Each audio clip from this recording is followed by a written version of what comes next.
Rating mga college pictures ko, let's go. I-rate na natin. Boom! Jejemon, sino ka? Ba't ko ba ito ginawa? Kala mo kina-astig mo yan? 6/10. Boom! Hindi ko alam bakit ako stress na stress dito. Sagwa, 4/10. Ayaw natin ma-stress. Imo! Inimportan ko pa yan ha. Inisa-isa ko pa yan. Sinulatan ko pa yung blackboard dyan. I will be infinite. May pelikula yun eh. Nakalimutan ko na.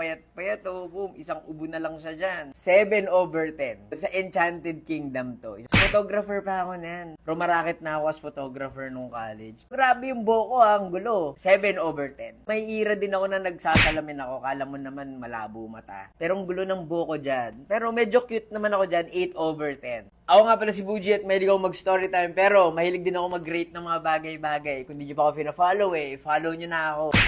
Ba't ang gulo-gulo ng buhok ko? Medyo may jawline ako dyan, makinis. Siguro sabog-sabog ako niyan. Pero 8/10 to. Sa sobrang gulo ng buhok ko, nagtakalbo ako. Ano ba yung shades ko na yan? Ang pakit. 5/10. Askuhan to eh. Ganda ng pormahan natin, naka-Converse. 9/10. Ano pang pwede kong i-rate next?